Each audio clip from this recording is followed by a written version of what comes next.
Hello guys, welcome to my channel. If you are new on this channel, I welcome you to Lodeta Think Media with Adiola. So today in this channel, I'm decided to make my first video on personal finance or whatever you call it, financial success.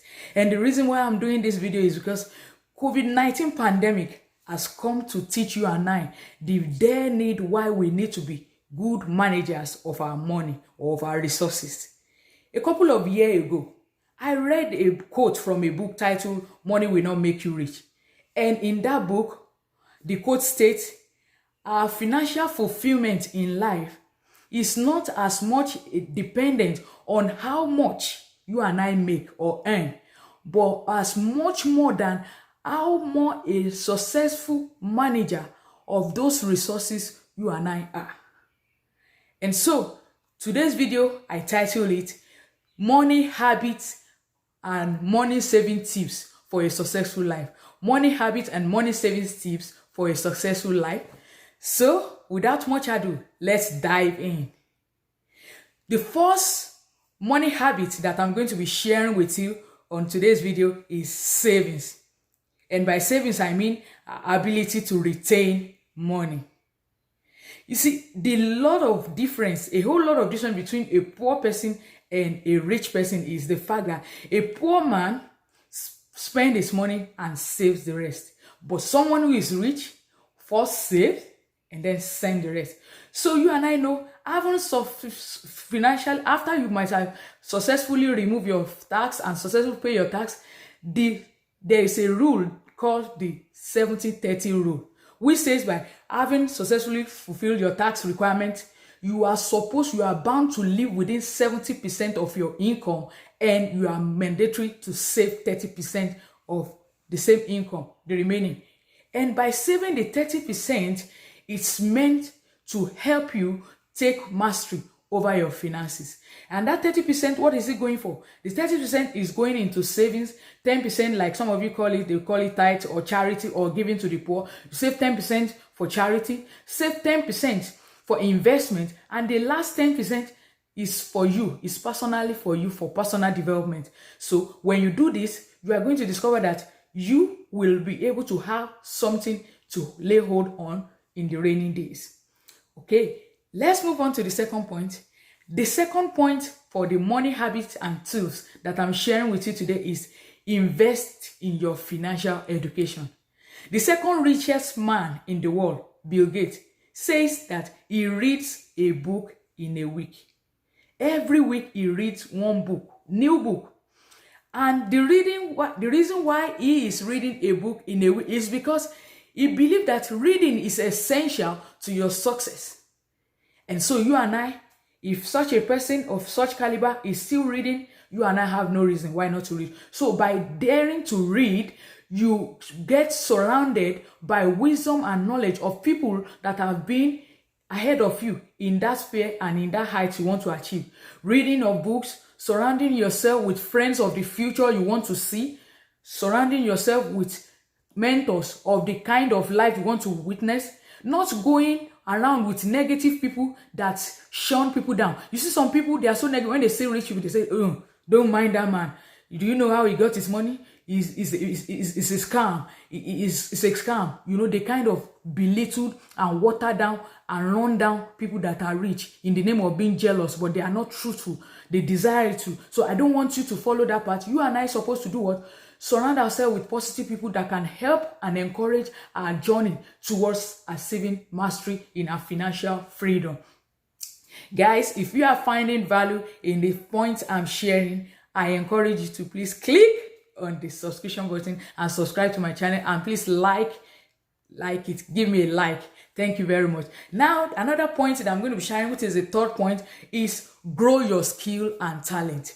Every one of us that want to desire a transition from your day job to your dream job, owe it a duty to grow your skill and your talent. Every one of us has innate talent and ability that has been given to us by God, such that when you master this gift, when you prune it, when you work on it and you refine it, it has a tendency of giving you mastery and giving you more income. In fact, it is the best method for you to transition from your day job to your dream job, because by the time you start growing your skills, you start pruning your skill, by the time you start possessing more skills that are valuable, you will see that this is going to be a source of riches. It's one of the ways you can begin to have sources that can bring money to you.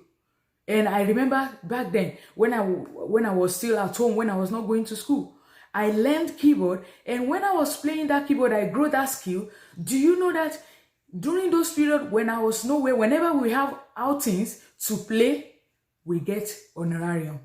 They pay us. And from those payments, I was able to save money. When eventually I got admission to the university, it was part of those money that I used in paying for my accommodation in school. So I want to encourage you and I, don't you ever belittle any of your gifts. Whatever gift, whatever talent, whatever ability, whatever passion you have, it is a way that you can start encouraging yourself by refining, by going to learn more on how you can be the best, on how that best and that talent can bring about a source of income to you. Thereby, you are positioning yourself in a way to transition from just working for salary alone. Because every time you work for salary, the money is not always enough. It is just over broke. You need something else that can always augment that for you, so that your journey to financial freedom can be faster than you think. Now, the next point, which is point number 4 on money habits that you and I need to begin to practice, is what I title, don't spend to impress. There's a saying that goes, don't spend what you don't have to buy what you don't need to impress those who don't love you. A lot of us, even here in the state, I wonder and see some of my friends and some of the people that I mix with, many of them spend to impress. Many of them, they pay their money, they use their money to buy liabilities and not assets. Many of them just want to feel among, they want to belong to a status, they want to be in a class. And most of the time when they do this, they actually use the money that's supposed to be saved to a worthy cause just to fulfill a point and to make people feel they are also in the class, they are among in the class. If you study the life of successful people, before they buy anything, they have invested the money has worked 10 times and it has brought profit that they are going to use to buy anything. They don't just spend anyhow. That is one secret I want you to know, that those people you are trying to impress, they don't really care. They don't even worry. Most of the time, you want to spend on dressing, want to wear the designer, want to wear the best. Even though I'm not against you dressing good and looking good, like I am looking good. If I'm looking good, please give me a like button. Thank you. So you need to strike a balance between you wanting to look good and between you going beyond your means and making it look as if you just want to feel among the class of people that are there when you are not actually there yet. And the last point on this money habit tips that I'm sharing is delay gratification. Try to delay gratification.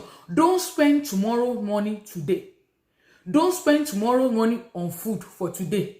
Ask yourself, this money, this clothes, this shoe, this car that I am planning to buy, if I don't buy, what will happen? Will I die? Will I stop breathing? Will I not still fulfill my day? Will I still not be able to go and make my living?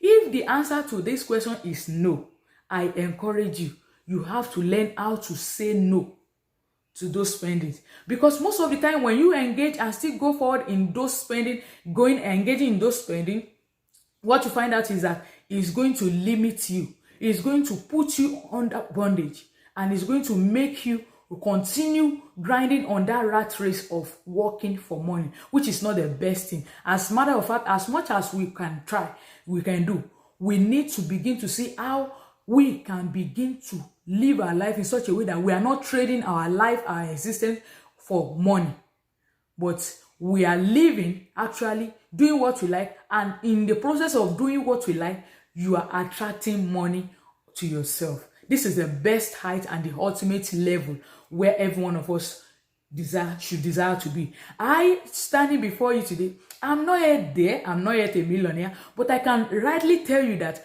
I have been on a journey, I am back on a journey that have taken me from where I used to be which was the state of being a poor manager of money, just spending to impress people, just giving money without budgeting. But this time around, I am on a journey and I'm no more where I used to be. I can tell you that I am in another phase. And I believe that every one of you watching me, if you take steps to practice and make use of some of these tips, you are going to begin to flatten your curve on your journey to becoming a successful financial mogul. This is where I'm going to be stopping today. If you find value, I encourage you, please like this video and also share it to someone that it might equally be of benefit to. As you know, every week I upload video on different topics targeting millennials on how they can effectively live their life, doing what they love, working every time they want to, and being the best version of themselves. Until I see you next week with another interesting edition, I encourage you to continue to commit to your dream. Before you know it, you're going to get there. This is where I'm stopping. Until I see you next week. Thank you. Bye.